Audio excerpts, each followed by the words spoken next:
They say kindness is the only investment that never fails. On a freezing winter night, a man who had lost almost everything, his home, his career, even his hope, chose to give away the only jacket he had left. He didn't ask for thanks, didn't expect anything in return. But what he didn't know was that this one small act would set into motion a chain of events that would change not only his life, but also the life of a woman who had everything, except warmth. This is a story of second chances, of compassion, and of how one selfless choice can rewrite destinies. If stories like this touch your heart, don't forget to follow, like, and share your thoughts in the comments. Because sometimes all it takes is one moment of kindness to remind us what it means to be human. Henry Miles stood beneath the flickering glow of a bus stop lamp, his shoulders bent against the slicing winter wind. The olive green jacket wrapped around him was patched and worn thin, but it was the only barrier between him and the night. He clutched a manila folder under one arm. Inside it, 5 resumes, 5 rejections already marked his day. Once, he had been a structural engineer, a husband, a father with steady hands and a steady home. Now, at 48, he was a widower, homeless, and waiting for a bus that seemed to have forgotten him. The night was merciless. Snow swirled in sharp gusts, coating the sidewalks in a frozen glaze. Henry pulled his collar tighter, his breath rising in weary clouds. Then he heard it, the steady click, click of heels cutting through the storm. A figure appeared through the haze like a vision misplaced. A woman, mid-30s perhaps, polished and poised, but utterly unprepared for the storm. A pencil skirt, silk blouse soaked at the shoulders, and pumps unsuited for ice. Her hair clung damply to her cheeks as she stepped under the shelter, arms wrapped around herself, trembling against the cold. Henry turned away politely, though her presence drew his gaze despite himself. She looked out of place, someone who belonged in tall glass towers, not in the forgotten corner of a bus stop. Her lips pressed into a thin line as she shivered, a woman unused to vulnerability, and yet tonight it clung to her as sharply as the cold itself. The wind rose again, cutting across the street, rattling the shelter's steel frame. She flinched, shrinking in on herself, her hands trembling at her sides. Henry's heart ached at the sight. For a moment he hesitated, his own body shivering beneath the thin fabric of his jacket. Then he moved. Without a word, Henry slipped off his only coat and held it out to her. Her eyes widened in surprise. "You don't have to do that," she whispered, her voice almost lost to the wind. Henry gave a tired smile, one that didn't quite reach his eyes. "I've already lost enough today," he murmured. "This is just fabric. You look like you need it more than I do." For a breath she hesitated, her pride and her discomfort clashing in the icy night. Then she accepted the jacket, her fingers brushing against his, cold against colder. She wrapped the coat tightly around her shoulders, inhaling the faint scent of soap and coffee clinging to the fabric. It hung loose on her frame, oversized but warm, and for the first time that evening, her shaking eased. "Thank you," she whispered, voice low, almost fragile. They stood together in silence after that. Snow fell steadily, a soft rhythm against the concrete. The world seemed to hold its breath until headlights broke the night, the bus rumbling into sight with a hiss. She stepped forward, but paused, turning back toward him. "What's your name?" she asked. "Henry," he answered simply. She nodded, a trace of a smile on her lips. "Caroline." Reaching into her purse, she drew out a sleek black card, extending it toward him. "In case you ever need anything." He accepted it politely, sliding it into his folder without even glancing at it. He had been handed cards before. Words, promises, kindnesses that never lasted. To him, it was just another piece of paper. Carolyn climbed onto the bus, the jacket still wrapped tightly around her. Their eyes met once more, brief and searching, before she disappeared inside. The bus roared away into the night, leaving Henry alone again beneath the buzzing lamp. But this time the cold felt different. What Henry did not know was that Caroline was no ordinary stranger. She was Caroline Hart, founder of Hartbridge Capital, one of Manhattan's youngest self-made CEOs. And though Henry had already turned back to the night, Caroline carried his jacket close to her heart, and she would never forget the man who gave her his last defense against the storm. Carolyn Hart leaned her forehead against the bus window as the city blurred by, her reflection pale and ghost-like in the glass. The oversized olive jacket swallowed her frame, too large, too warm, carrying a smell she couldn't place. Soap, maybe coffee, something simple and honest. She hadn't felt warmth like this in years, and certainly not from a stranger. Her chest tightened. Who was this man? Why would he give away the only thing protecting him on a night like this? She had been surrounded by people her whole life, assistants, investors, executives, yet none had shown her something so pure. When she arrived at her apartment, the silence was deafening. Steel and glass, immaculate marble floors, not a photograph in sight.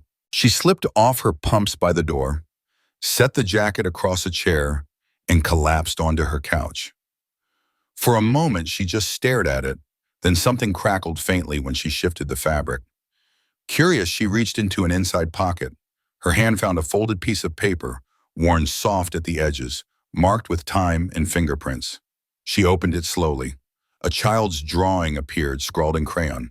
Stick figures stood beneath a lopsided heart, one labeled Dad, the other Me. At the bottom, in shaky letters, I love you, Daddy, Noah.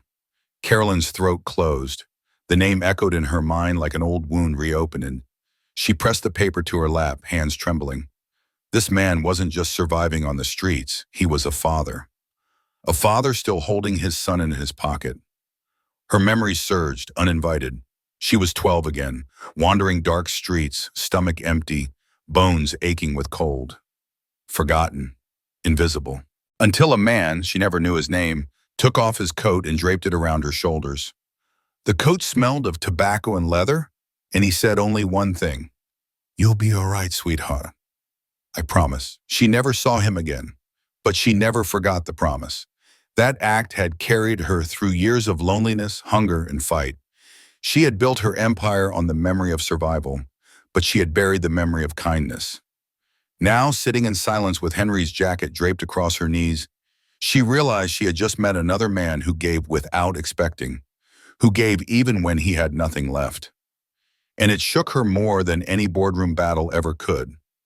Sleep was impossible. When dawn bled across the city, Caroline walked into her office, jacket folded carefully in her arms, and pressed the intercom. Rachel, she said quietly. Yes, Miss Hart. I need you to find someone. Of course. Who? His name is Henry. That's all I know. He gave me his jacket last night. Bus stop, 56th in Madison, around 8:30. Silence hummed through the line. Then Rachel's voice came firm.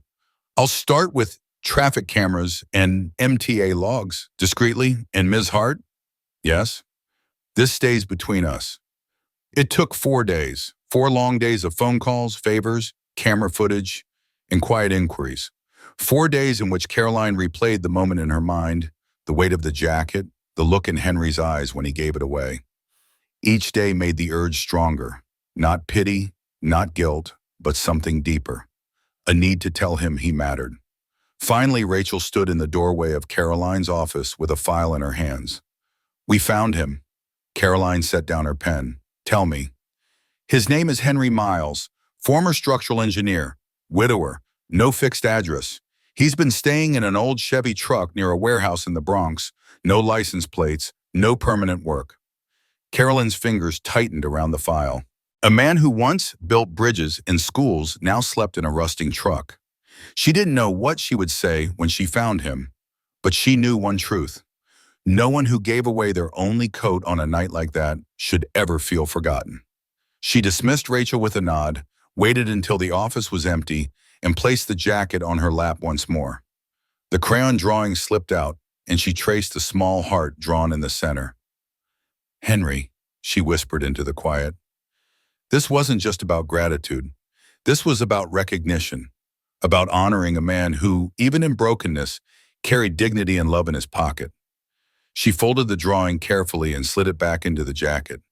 Tomorrow she would go to the Bronx. Tomorrow she would find him. If this story touches your heart, don't forget to follow, like, and share your thoughts in the comments. Your support keeps these stories alive.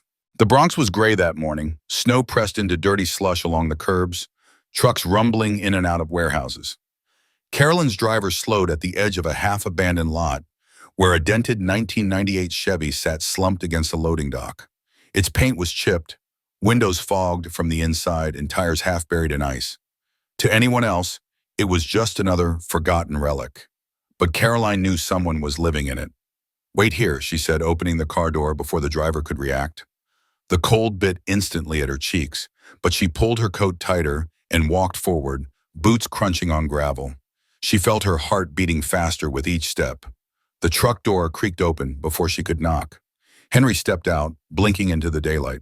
His face was lined with exhaustion, hair streaked more gray than she remembered. His posture stooped as if the weight of the world sat heavy on his shoulders. When his eyes landed on her, he froze. "Claire?" His voice rasped, cracked like gravel underfoot. Caroline gave a small, uncertain smile. "Hi, Henry." Recognition dawned slowly across his features, along with suspicion. He glanced past her at the car waiting nearby, then back at her clothes, her composure, the way she stood not hunched like him, but firmly grounded. His arms folded across his chest, instinctive and defensive. "What are you doing here?" he asked, voice flat. "I came to find you," she said softly. Henry gave a bitter laugh, shaking his head. "Why, boy? Because you couldn't stop thinking about the night I handed you an old jacket?" She didn't flinch. "Because I couldn't stop thinking about you, Henry, about what you did." "I didn't do anything," he muttered, stepping back a little. "You were cold. I had a jacket." "No," she said gently. "You had your only jacket. You didn't know who I was. You didn't ask for anything. You just gave." Henry exhaled, the steam of his breath visible in the cold air. His eyes narrowed. "So you tracked me down for gratitude?" She shook her head slowly. "No, I came because sometimes people do something good and no one ever sees it. I wanted you to know I saw it, that it mattered." Her hand slipped into her bag and she pulled out the folded piece of paper. "I found this in the jacket pocket." Henry's guard cracked at once, his eyes fixed on the crayon drawing trembling between her fingers. Slowly, carefully, he took it back. His hands shook as he unfolded it, staring at the stick figures and the uneven heart. "That's my son," he whispered, his voice barely audible. "Noah. He drew it years ago." Carolyn's throat tightened. "Is he okay?" Henry nodded faintly. "He's with foster care until I can get stable again." Then he trailed off, eyes locked on the paper. "I promised him I'd come back." For a long moment, silence stretched between them, heavy but not empty. Caroline didn't look at him with pity. Her gaze carried something heavier: respect, recognition, pain she understood in her own marrow. "You were an engineer, weren't you?" she asked quietly. He nodded once. "Before my wife died, after that, everything, it all just fell apart.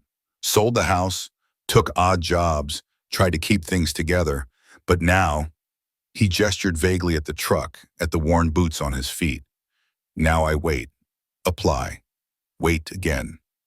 Carolyn studied him, really studied him, a man who once built hospitals and schools, now standing in a frozen lot with hope hidden inside a folder of rejection letters. Something inside her tightened, the echo of her own past pain. "I want you to come with me," she said suddenly. Henry blinked. "Why?" "I want to show you something. No suits, no boardrooms, just trust me." His mouth twisted as if he might refuse, but her eyes held steady on his. For a moment, he saw not the CEO in her, but the girl she once had been, the one who had stood on a street corner, 12, hungry and cold. That girl still lived in her, and somehow he recognized her. He hesitated, then nodded once. "Okay," she smiled faintly. Finally. Minutes later, the car rolled through quieter streets. Henry fidgeted with his hands, conscious of the worn smell of metal and denim clinging to him. He said little, but every so often he caught Caroline glancing at him from the corner of her eye, not with judgment, but with quiet curiosity. After nearly half an hour, the car turned into a gated drive. A painted sign on the fence read, "Thomas's Place, a safe space for every child." Henry stepped out, bewildered, and followed her inside. He stopped short the moment the door opened. Bright murals covered the walls, paper hearts taped to glass, children running with laughter echoing down the halls. Volunteers tied shoelaces, wiped small faces, read aloud to little groups. The air smelled of fresh bread and crayons, alive with warmth. Henry looked at Caroline, his expression raw. "This place, I built it," she said softly. He stared. She continued, her voice low, almost breaking. "Because someone once gave me their coat and sat with me all night. It changed everything, and last week you reminded me of him." Henry blinked rapidly, trying to hide the sting behind his eyes. His throat burned, but he said nothing. Caroline touched his arm lightly. "The kind of person who gives when they have nothing. That's the kind of person who changes lives, Henry." He swallowed hard, looking back at the murals, at the children laughing in bright colors. For the first time in years, he felt something stir inside him. Not shame, not despair, but the faint pulse of belonging. The crayon drawing trembled in his hand, and he whispered without meaning to, "Noah." Carolyn's gaze softened. "You don't have to carry this alone anymore." And for the first time, Henry believed she might be right. The sound of children's laughter lingered in the air as Henry and Carolyn walked deeper into Thomas's place. Painted walls bore bright handprints, names scrawled in marker, and slogans about hope and belonging. For Henry, every corner carried a weight he hadn't felt in years: warmth, innocence, possibility. He rubbed the crayon drawing in his hand like it was a talisman, something to anchor him in this place that felt too good, too clean for someone like him. Carolyn stopped in front of a mural showing a sun rising over a bridge painted in crooked colors. Her voice softened. "This place exists because of one night when I was 12. I had no home, no food, and I was freezing. A stranger gave me his coat and stayed with me until morning. He saved my life. I never forgot." She turned to face Henry. "When you gave me your jacket, Henry, I saw him again. I saw the kind of courage that doesn't ask questions. That's why I brought you here." Henry shifted uncomfortably, his boots squeaking against the clean floors. "That was just a jacket," he muttered. Carolyn shook her head firmly. "No, that was hope, and people need to be reminded of that." She pulled a folder from her bag and handed it to him. "I want to offer you something," and Henry frowned, reluctant. "What is this?" "A proposal," she said. "A job. Not as an engineer, not as a manager. Something different." Suspicion flickered in his eyes. He opened the folder slowly. His gaze moved across neat pages listing responsibilities, a salary, housing support, benefits, and a path toward family reunification. His jaw tightened as he shut it again. "I can't take this," he said flatly. "Why not?" Carolyn asked, her tone patient. "Because I don't belong in your world. I sleep in a truck. I don't own a suit. I've messed up more times than I can count." His voice dropped lower. "I'm terrified, Carolyn. Terrified that I'll fail again. Terrified that Noah will see me like this." She stepped closer, her expression unshaken. "That's exactly why you're perfect for it. This isn't about suits or resumes. It's about heart. Do you know how many people in my company wear masks every single day? They smile while they're breaking inside. I don't need another strategist, Henry. I need someone who remembers what matters." He laughed bitterly, the sound hollow. "You want to hire a homeless man to teach your executives about kindness?" "Yes," she answered without hesitation. Henry shook his head, shoulders tense. "That's not a job. That's charity with a contract." Caroline's eyes never wavered. "No, that's vision, and you're part of it." Silence stretched between them, thick as the winter night that had first bound their fates. Henry turned his back slightly, staring through a window at children running across a playroom, their laughter piercing him like light breaking through heavy clouds. He thought of Noah, of promises whispered into the dark when his son was small enough to believe in them. Carolyn's voice broke through gently. "You gave me your only coat, Henry. Not to impress me, not because you knew who I was, but because you saw someone who needed it more. That's leadership I would follow." Something inside him shifted, fragile as a lock rusted with years of silence. His throat worked as he whispered, "Caroline, I'm not qualified." "You don't need credentials to teach people how to care," she replied. Henry's thumb traced the edge of the folder he still held, his doubts swirling louder than the children's laughter. He heard old voices whispering, "You'll mess it up. They'll laugh at you. You don't belong there." He nearly believed them until Caroline moved closer, sitting beside him in the quiet. "You haven't opened it again," she said softly. "I don't need to," he muttered. "I already know how it ends. People like me don't get to belong in places like this." She stood, offering him her hand. "Come with me. Just 1 hour. No boardrooms, no suits. Please." Hesitation warred with longing in his eyes, but slowly he rose and followed her into a larger room where a small group of employees had gathered. Its executives, interns, assistants, all looking up curiously at the man beside their CEO. Caroline's voice carried steady. "This is Henry Miles. He's here to help us build something more meaningful than profit." Some smiled politely, others frowned in confusion. Henry's palms sweated as he glanced at the expectant faces. He had no presentation, no charts, no polished words. Only himself. "I used to build things," he began quietly. "Bridges, schools, hospitals." He lifted his rough hands. "Now I sweep construction sites, fix gutters, sleep in a truck behind a warehouse." A few faces shifted, uncomfortable. "I don't have an MBA. I don't wear ties. But I know what it feels like to walk into an interview with holes in your shoes and hope in your pocket. I know what it's like to promise your son things will get better, even when you're not sure you believe it yourself." The room fell silent, every word sinking deeper than polished speeches ever could. "And I know this," Henry continued. "People don't leave companies because of bad coffee or slow computers. They leave because no one sees them." That final line landed with quiet force. No data, no graphs, just truth. Henry asked simple questions. "Do you know the name of the janitor on your floor? When was the last time you listened without planning your answer? What would you do if someone cried in the break room?" No one spoke, but something stirred. A seed had been planted. Caroline watched, her chest tight with certainty. He was exactly where he needed to be. Henry didn't know it yet, but this was the beginning of a new chapter. Not as an engineer of steel, but as a builder of something far more fragile and powerful: human connection.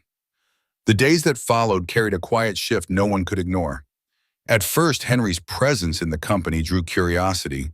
Executives raised brows, interns whispered in corners, and a few smirked at the idea of a homeless man addressing board members. But Henry never came with charts or buzzwords. He came with questions, with pauses, with the rare gift of listening. One morning, he stood in the break room while employees shuffled past with their coffee. He asked softly, "Do you know the name of the security guard who watches this building every night?" The question lingered, uncomfortable yet undeniable. Later that week, one executive admitted he didn't, and the silence that followed changed something small but permanent. A phrase Henry had once murmured to himself appeared on sticky notes and screensavers across the office. "You're not broken, you're just tired. Being tired doesn't mean you're weak.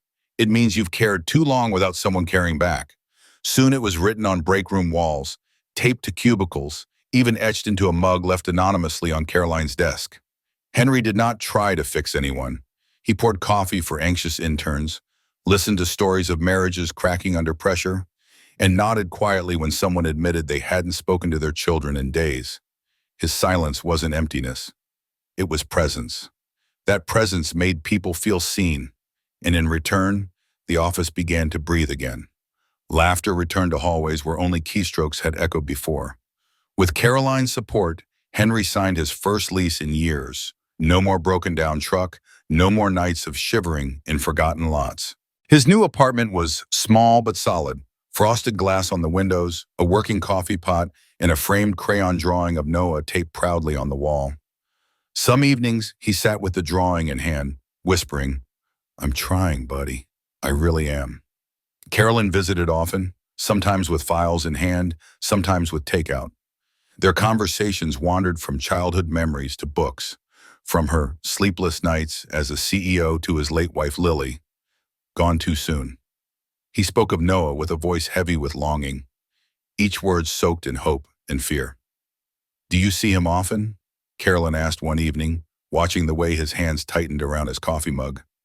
"Not yet," Henry admitted. The caseworker said, I need 6 months of stability, proof of income, a safe place to live. I'm getting close. Carolyn studied him for a moment, her gaze soft. I think you're already there. The words stayed with him long after she left. Months passed and Henry's role in the company deepened. He became less a curiosity and more a cornerstone. People sought him out, not for strategy, but for perspective. He reminded them that the work they did mattered only if the people doing it mattered first. Carolyn proposed a new initiative, inspired by Henry's story. One day each year, Heartbridge Capital would close its offices so employees could volunteer across the city. On the first day of service, Henry stood in the lobby beside a glass display case. Inside it hung his old olive jacket, frayed cuffs, duct tape on the elbow. Beneath it, a plaque read, "This coat changed the world because kindness doesn't wait until it's convenient." Henry stared at it, humbled and overwhelmed. To him, it had never been more than fabric. Yet somehow, it had become a symbol. When the time came for the caseworker's evaluation, Henry arrived with trembling hands. He laid documents on the desk, a signed lease, proof of steady income, letters from colleagues, records of stability. New address? She asked gently. Yes, his voice caught. Employment verification? He nodded, passing the file. Heartbridge Capital, Cultural Development Team. The caseworker raised her brows, surprised. That's impressive. Henry's palms sweated as he swallowed hard. So, can I see him? Her face softened. You can do more than that. Hours later, Henry stood outside a modest foster home, his hands shaking as he pressed the doorbell. He wasn't expecting trumpets or banners. All he wanted was for his son to recognize him. The door opened.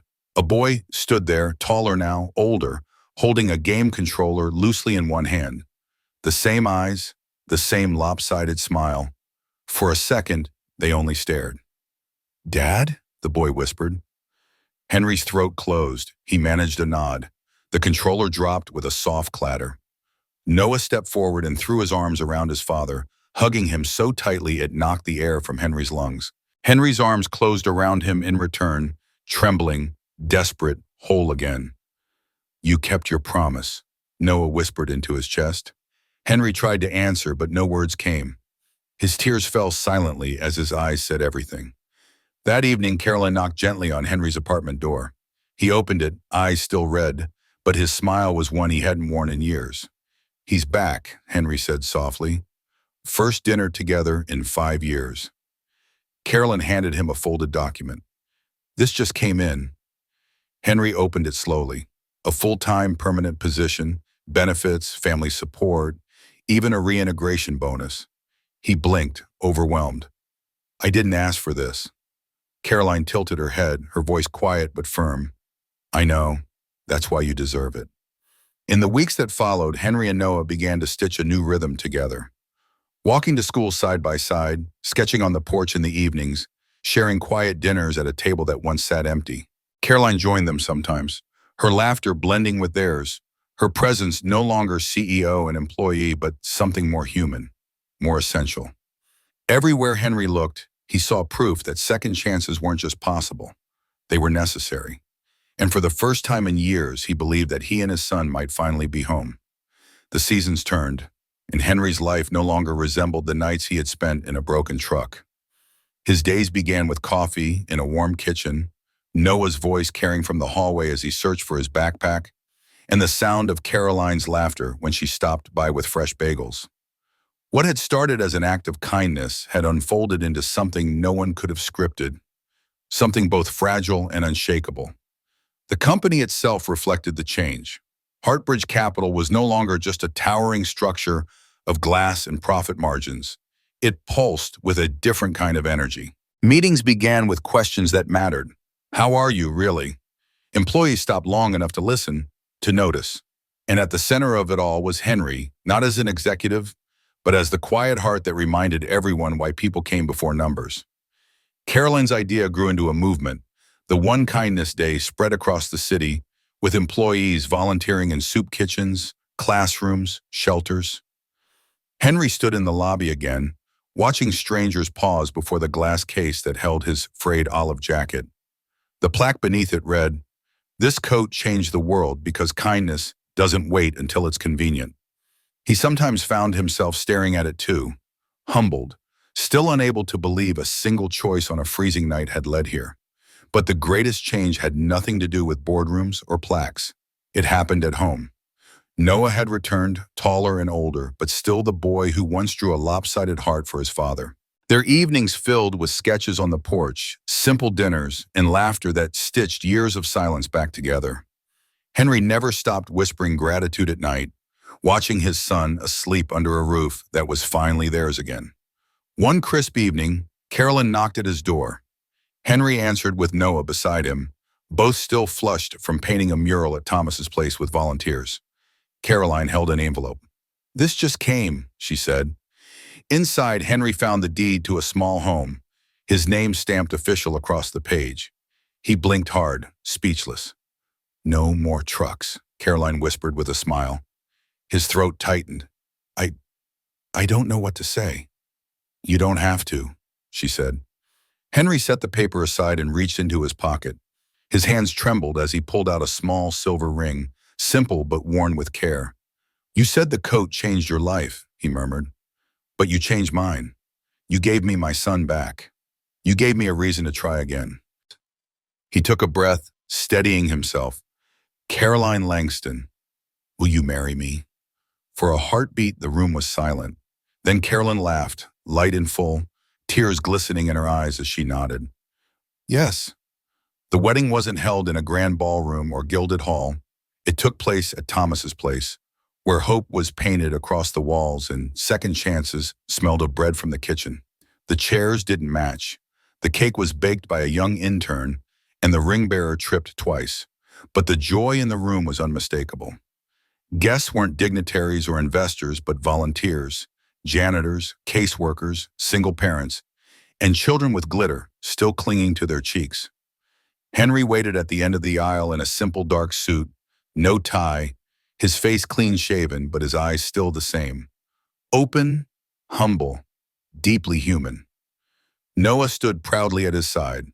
When Caroline walked toward him, her voice didn't waver as she spoke her vows. "You once gave me your only coat. Tonight, I give you my whole life, not because you saved me, but because you reminded me what I could still feel."